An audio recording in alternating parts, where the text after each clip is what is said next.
the pre-release program is a critical juncture, preparing the offender for when they are released into the wider society. And so we applaud Vision on Mission for the assistance that they have been giving the prison service in relation to this important area of our corrections education. Psychological adjustments to prison vary in accordance really with how you were before you entered. The performance of Vision and Mission over the last 20 years have been phenomenal, particularly with their restorative justice and reintegration programs. If you are a young person, you are going to merge into the prison culture, or what we refer to as the pains of prison, a lot faster than someone who is older, because you haven't fully formed your identity as yet. You have not realized the power of your own independent thinking, and so it is easy for you to be inculcated a lot faster. And it signals to us that the inmate or the offender is ready for return to society, because we know that the 3 months prior to discharge and the 3 months after discharge make up a critical point and will determine whether we succeed or fail in relation to the return to society.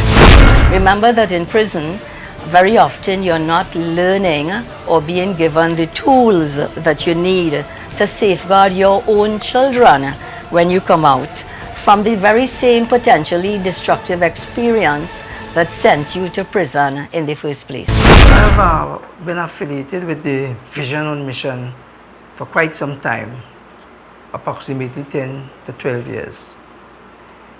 In the interception of Vision on Mission, I saw it as an avenue where people who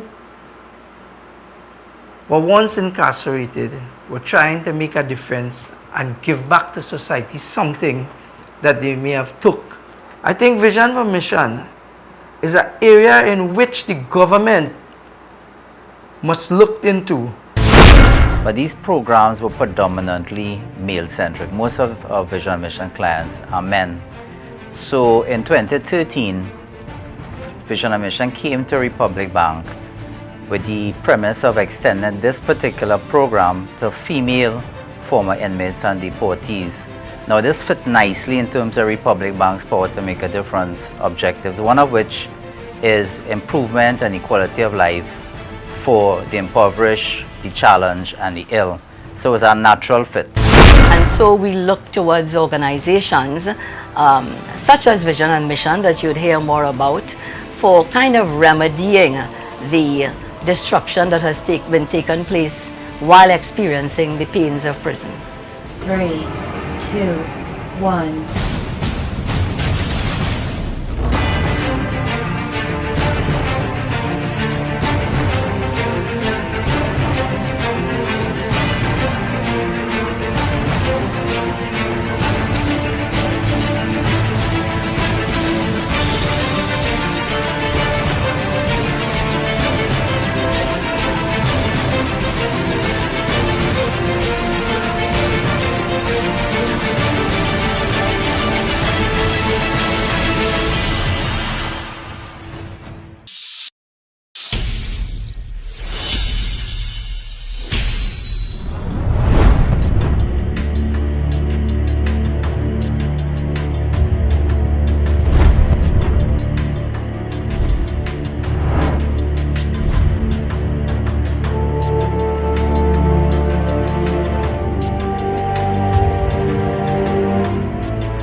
Even though activities and initiatives were established within the system, the challenge, the problem had always been when they were discharged, what would happen to them.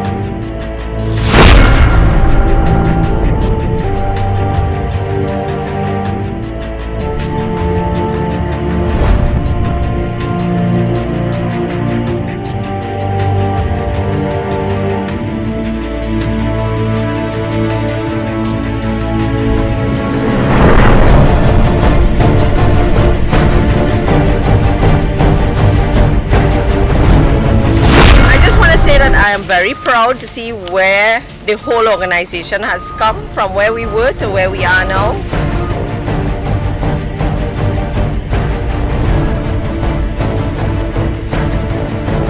Not in a million years did I think or see this vision that Wayne had. I supported him with the vision, and here's where he's at now. So I just want to tell him we're all very proud of what he's doing.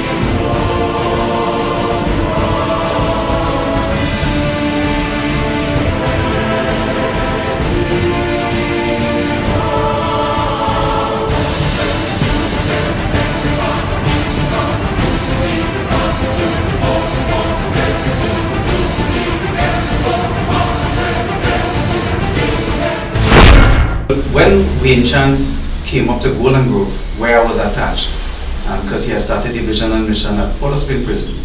Right in the corner of that infirmary step is which part vision and mission started.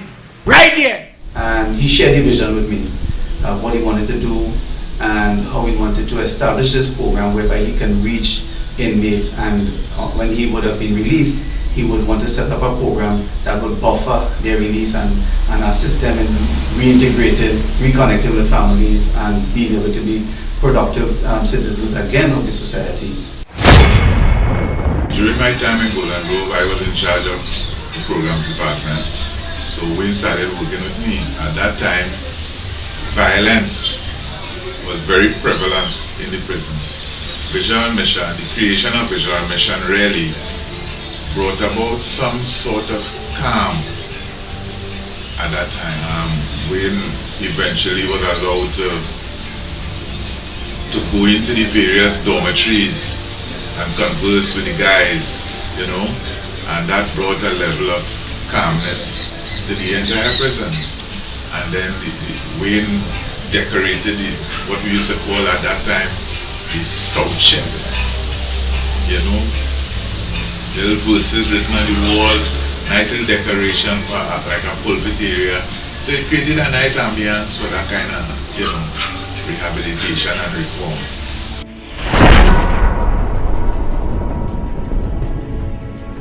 The Vision and Mission program itself was a good initiative at that time, and as you can see, it continued today and just grew from strength to strength.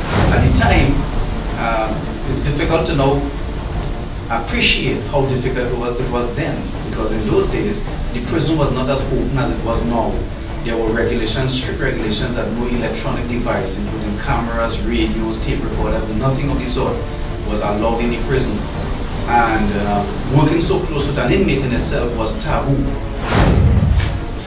Now, not everybody at that time, way back in 1996, 1997, up to 2000, really appreciated those kind of activities, especially the older officers who, what we will look at now as corrections and restorative justice, they wanted no part of that, you know, so you had to have somebody in there who was open-minded, you know, and would give the opportunity to those guys who would carry on these programs. So, you know. And of course, Mr. Roger was not at the helm as yet. So, because thank God for him, when he came on the scene, he brought about a lot of the changes that were necessary to catapult this type of restorative justice system. And I think the impact of Vision and Mission today is tremendous. I just would close with this though. There was this one time that a senior officer, I wouldn't call his name, he had marched me into his office. And this is what he said, he asked me. He said, "You believe that them fellas can change?" I said, "Of course they can change." And he said, "Well, you know, we have all kind of programs, we tried all kind of things." And I told him, I said, "Well, what we've been doing in the past is cleaning the cobweb. But Vision and Mission has come to kill the spider, meaning that we came to deal with the cause." And he said, "But you have to remember that the man is a prisoner." And I said, "I promise you I'll remember that. If you remember that the prisoner is a man." through enterprise, we are able to get a number of job opportunities for our clients. And because of the method of enterprise, a number of companies have also partnered with us in terms of employing our clients, giving them job opportunities. Most of our employers have expressed satisfaction and they have not experienced any kind of disrespect or theft. And that's a plus. And that is a result of the kind of follow-up program that Vision and Mission had implemented and structured for the smooth running of these employment opportunities where our clients is concerned. Through your institution, I believe that more business people on the whole should take that opportunity to give these gentlemen a chance to be integrated back into our society. Yes, they have served a prison time for a multiplicity of different reasons. However, it's always good to give someone a chance. Whether it's someone who coming in to apply for a job or these people who have been deported back into Trinidad. And I know it is very difficult for them to be integrated back into our society. However, those that we have hired through your institution, they have performed reasonably well, I must say. They had little hiccups, first of all, coming back here, getting used to our culture, because it's totally different from where they came from. But all in all, as the time has gone by, they have been able to settle in and to work professionally. I was in the previous program inside, came out in the program Vision and Mission, seeking to get employment, trying to save my money and move ahead along with my life. And when I came out of prison, with no hope based on where to live, employment, and I came to Vision and Mission and I received everything in which I needed to support my life, and today I'm employed with Strike Force Security. Thanks to Vision and Mission that I could be able to go out there strong, the proper mind frame, and do the right thing and survive. I thank my employer for accepting me even as an ex-convict coming out of prison and for giving me a high promotion like this and a job at a comfortable salary. Before I came back to Trinidad, I was sick. I was sick as a dog. And if Mr. Chance wasn't here, I'd probably dead. So I just want to thank you for the wonderful job, the Prime Ministers, everyone. They're doing a great job, but there's always room for improvement. So we want to encourage each and everyone to come on board as an employer. Take the opportunity and hire our men. Men are skilled with masonry, carpentry, and various vocational skills. Some are very academically inclined and therefore can serve in various capacities. At present, Vision on Mission has been successfully operating the In-Transit Rehabilitation, Reintegration, Delinquency Treatment Residential Center located in Champlain, Trinidad.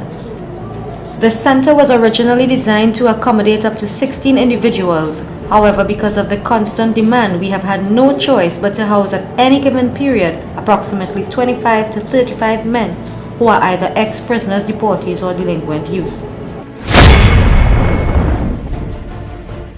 Vision on Mission prides itself on being a gender-sensitive organization. In this regard, not responding to the needs of the female prisoners is unthinkable.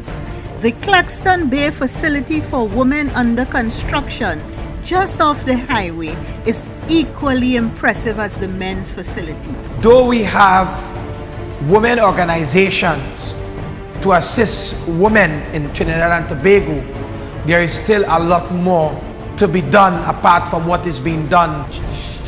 On the 22nd of November 2012, Republic Bank Limited, through its corporate social responsibility arm, welcomed the opportunity to partner with Vision on Mission in the realization of its dream to accommodate these women by funding the building of the first women's facility of its kind in the Caribbean.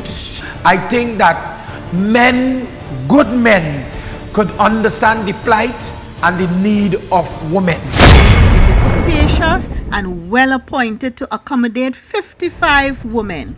complete with dormitories, utility rooms such as kitchen, dining, laundry, computer room, library, recreation grounds, and sitting rooms. Women moving back into society, female deportees seeking a temporary shelter while they adjust, and young delinquent women will find this facility a haven for their resettlement needs.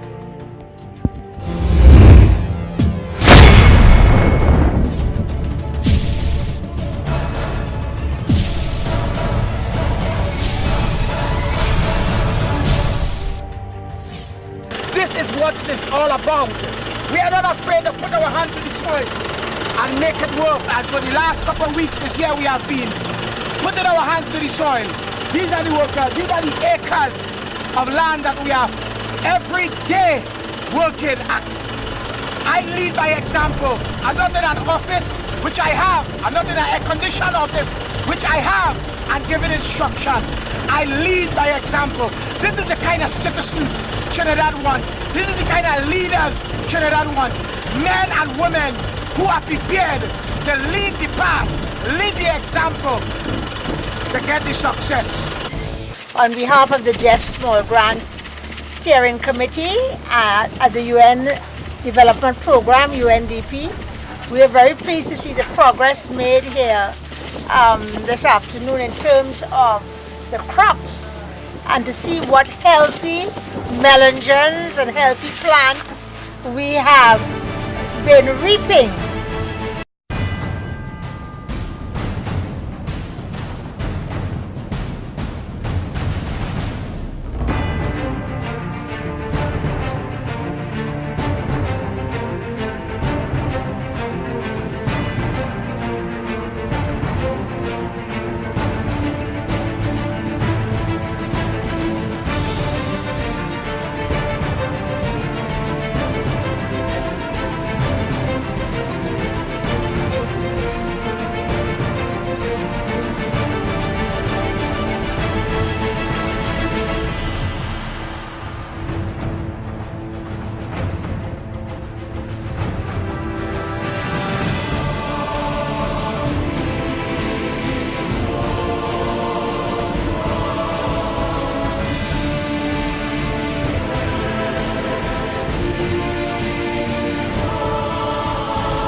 Vision on a mission, making a difference.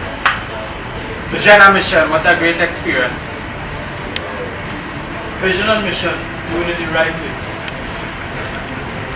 I am vision and mission, job free. Vision and mission, making a difference.